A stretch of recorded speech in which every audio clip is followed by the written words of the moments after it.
محمد بن سیرین رحمہ اللہ نے کہا کہ یہ حدیث دین فانظروا عمن تاخذوہ، آپ پہلے یہ دیکھ لیں کہ رسول اللہ صلی اللہ علیہ وسلم کی حدیث آپ کس سے حاصل کر رہے ہیں، وہ حدیث پڑھانے کا اہل بھی ہے کہ نہیں، اس میں اہلیت بھی ہے کہ نہیں، اس کا تعلق اس گروہ سے ہے جو سندوں والا ہے، وہ تو صرف اور صرف اہل حدیث ہے، دنیا میں اہل حدیث کے علاوہ کوئی سندوں والا نہیں ہے۔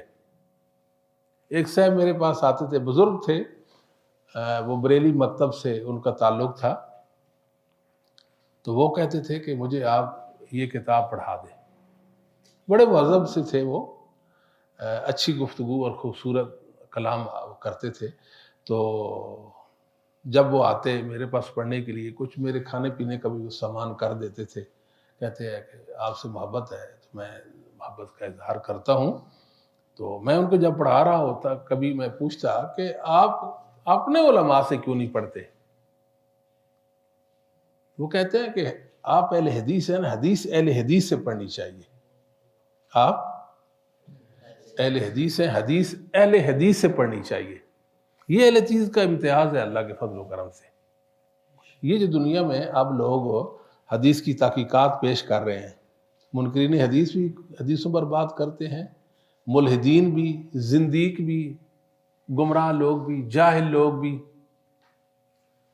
جو بات حدیث کے حوالے سے کرتے ہیں ان کو کرنی ہی نہیں چاہیے، یہ خیانت ہے۔ اگر ہم یہ مقدمہ لڑ لیں اور جیت جائیں، یقین جانے کہ بہت عافیت کی بات ہے۔ یہ اہل حدیث کے علاوہ کسی کو بھی کسی حدیث کے صحیح یا ضعیف کہنے کا حق ہی کوئی نہیں ہے۔ یہ صرف اہل حدیث کا کام ہے کہ وہ کسی بھی حدیث پر صحت اور اس کے ذوق کے حوالے سے حکم لگائے گا۔ کیوں؟ اس لیے اس کے پاس خاص نور ہے جو اللہ تعالیٰ نے محدثین کو دیا تھا، وہ اس نور سے بہرہ مند ہے، وہ نور اس کے اندر ودیت ہو چکا ہے، خاص اللہ نے اس کو علم اور ذوق دیا ہے۔ ہر شخص رسول اللہ صلی اللہ علیہ وسلم کی حدیث پر حکم لگانے سے قاصر ہے۔ یہ کوئی وہ تو کھلواڑ کرے گا نا، نقصان کرے گا دین کا، کوئی بگاڑے گا دین کا، سنوارے گا نہیں۔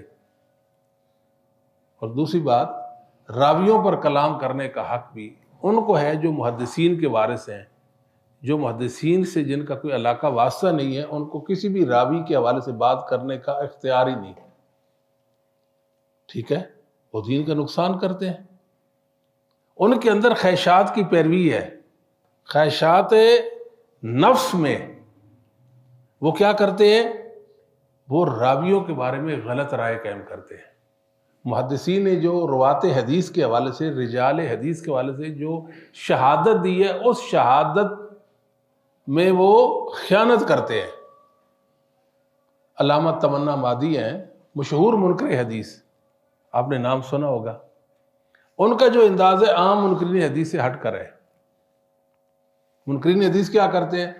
وہ سیدھے وہ حدیث کا انکار کریں گے کہ پچھلے دنوں میں وہ جو آپ صلی اللہ علیہ وسلم کا وہ غار حرا میں جانا اور وہ جبرائیل کا سارا سلسلہ بخاری کی تیسری چوتھی حدیث ہے نا، تو انہوں نے ایسے ہی کہہ دیا یہ تو صوفیوں کی گھڑی ہوئی ہے۔ یہ کوئی آسان ہے ایسے کہنا؟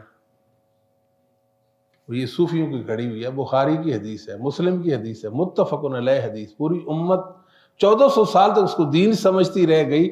اب غامدی صاحب کے ذہن میں یہ بات ہے کہ یہ صوفیوں نے گھڑی ہے اور یہ قرآن کے خلاف ہے۔ یہ بات کرنے کا حق تو متقدمین ائمہ کو تھا، یہ مسلمانوں کو ہے۔ ایک منکر حدیث کو کیا حق ہے وہ رسول اللہ کی حدیث کے ساتھ اس طرح کا رویہ جناب وہ روا کر رکھے؟ کہتا ہے جی یہ صوفیوں نے گھڑی، بس یہ بات اتنی سی بات صوفیوں نے گھڑ دی۔ آپ کہتے ہیں ساری کی ساری بخاری جو ہے نا وہ فلاں نے گھڑ دی، فلاں نے گھڑ دی، آسان کام اتنا سا کہہ دینا، کیا خیال ہے؟ پھر دین تو نہ ہوا نا، پھر تو مذاق ہے، گڈی گڈے کا کھیل ہوا نا پھر تو۔ اگر غامدی صاحب جیسے لوگ جن کو حدیث کے علم حدیث کے حجے بھی نہیں آتے، وہ حدیثوں کے بارے میں اپنی رائے قائم کریں گے، اور وہ حدیثیں جن پر امت کا اجماع اور اتفاق ہو چکا ہے، مومنوں نے، مسلمانوں نے، محدثین نے، ائمہ دین نے، ائمہ مسلمین نے جن حدیثوں کو اللہ کا دین مانا، تصدیق بھی کی اور ان پر ایمان بھی لایا،